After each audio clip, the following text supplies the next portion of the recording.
মাধ্যমিক প্রশ্ন বিচিত্রা 2026 সালের জন্য অঙ্ক পেজ মডেল কোশ্চেন 3। এই অঙ্কটি দেখো 7-2 ভেদের কোনো দামি পাথরের মূল্য তার ওজনের বর্গের সঙ্গে সরল ভেদে আছে। ওই পাথর ভেঙে 3 টুকরো হয়ে গেল, টুকরোগুলির ওজনের অনুপাত 3:4:5, তারপরে 9400 টাকা ক্ষতি, তবে আসল পাথরটির মূল্য নির্ণয় করো। আরে কম্পিটিশন পরীক্ষায় তুমি এমনি পাটিগণিত ভাবতে পারো, এটাকে প্লেন পাটিগণিত, 10-এর জন্য ভেদ। ঠিক আছে, চলো অঙ্কটা সবাই পড়িয়েছে নিশ্চয়ই। কোশ্চেনটা খুলো, অঙ্ক লেখা আছে আমার এখানে, দেখো দেখতে পারো সবাই। তো এখন দামি পাথরটা আমি ধরছি সি, দামি পাথরটা সি, মূল্যটা সি ভ্যারিজ কার সাথে আছে, ওর ওয়েটের সাথে বর্গ আছে।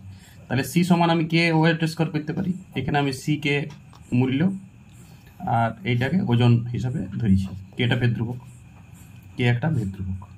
ঠিক আছে, তো শোনো, প্রথমটার ওয়েট 1 আমি ধরছি 3x, একক দিচ্ছি না, আর আমি শর্টকাটে করছি অঙ্কটা, তুমি একটু ডিজাইন করলে। আর ওয়েট 3 হচ্ছে 5x। তাহলে C1 কস্ট কত হবে, কে 9x স্কোয়ার। C2 কস্টটা কত হবে, 3টা টুকরা, কে 16x স্কোয়ার। আর C3 কস্টটা কত হবে, কে 25x স্কোয়ার। কারণ বর্গের সাথে সরল ভেদে বলেছি আমি, কে এটা ভেদ ধ্রুবক করে নিয়েছি।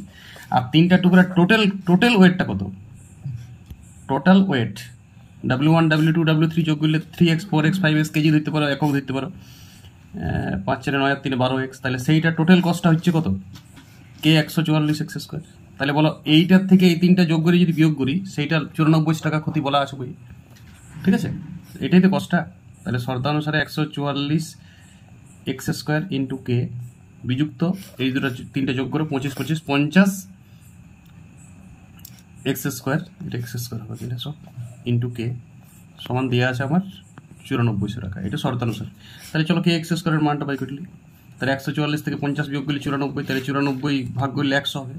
তাহলে কে x স্কোয়ারটা সমান কত হবে, কে x স্কোয়ারটার মানটা, এটা কে x স্কোয়ারটা, এটা মানে কে এটাকে তুমি বর্গ হিসাবে দেখো না, কোনো ব্যাপার নেই। তাহলে কে x স্কোয়ারের মানটা 10 হবে, মানে এখানে কে এটা কোনো ভ্যালিড নেই, তুমি এটার রুট x স্কোয়ারটারই বর্গমূল হইলো, মানে x সুইং 10।